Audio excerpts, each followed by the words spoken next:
Now I want to go back to the ayah now, because it's related to what I said. وَمِنْ آيَاتِهِ أَنْ خَلَقَ لَكُم مِّنْ أَنفُسِكُم. So to begin with, Allah says that it is from among our signs. I want us to reflect on that statement. We talked about how we see marriage as an end in and of itself. Most of the movies, most of the romantic comedies, they end at the wedding, right? It's this big journey and all this kind of drama and conflict, and then the happy ending happens at the wedding. This is the same thing since we were little with the fairy tales. So the idea that we absorb, and believe me, we absorb it, is that we are going through life and our goal is to get married, or our goal is to be completed by another person. Our goal is no longer to meet Allah subhanahu wa ta'ala. Our goal is no longer Jannah. Our goal really is to get married, okay, and then after that it's to have kids, and then after that it's, to watch them grow up, and then they get married and they go to college and this and that. And those become our goals. When Allah here is saying something different, He says, وَمِنْ آيَاتِهِ. What's an ayah? An ayah is a sign. Well, let me ask you this. What is the purpose of a sign? When you're driving on the road, on a highway, what is a sign? What is the purpose of a sign? The purpose of a sign is to direct you. The purpose of a sign is to point you somewhere. It isn't the end in and of itself. You're not driving on the highway, it's like, oh, I saw a sign to my destination, and then you stop by the sign. Like if you're trying to get to Virginia, and you see a sign that says Virginia ahead, like you don't say, okay, I'm there now, I got it, and you just stop your car. You know you're on the right track because the sign is pointing you in that direction. وَمِنْ آيَاتِهِ. Allah also says here, a sign of who? A sign of what? This relationship between spouses is a sign, but it's a sign of what? What is it directing you to?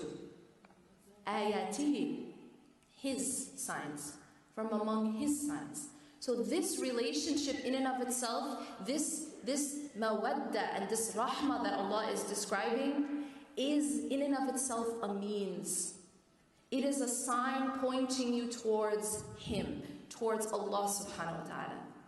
You don't stop there. And you don't make it your destination. The problem with making it your destination is many things. One is that when you do get married, you're gonna face the disillusionment and disappointment because, wait a minute, Jannah didn't start. Like, where's Jannah now? I thought this was the end. The second problem is what happens to those who never get married. Literally, they are treated as though they are not yet full human beings. Am I right? They have not yet completed their purpose for creation. As though Allah subhanahu wa ta'ala created us with the sole purpose of getting married and having kids. Nah, that's not the reason He created us. Allah subhanahu wa ta'ala created us, as He says, Allah subhanahu wa ta'ala created us, and He tells us the purpose. وَمَا خَلَقْتُ الْجِنَّ وَالْإِنسِ إِلَّا لِيَعْبُدُونَ. Very, very clear. Allah says, I have not created jinn and human beings except for one purpose. So negate any other purpose except to fulfill ubudiyyah to Him, to worship, love, and know God. It is within that context that we get married, that we have a job, that we learn, that we strive. It is within that context. But we have to be very careful not to mix the means and the end.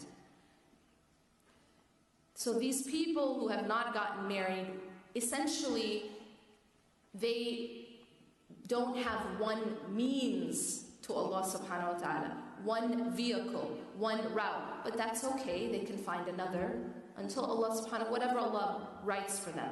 But if it is considered the end itself, then that person is as though that person has completely failed the purpose of life. So this is unfortunately why we treat our unmarried sisters and brothers, or worse yet, divorced sisters or brothers, the way that we do. When are you going to get married? It's almost like, when are you going to be a full human being already?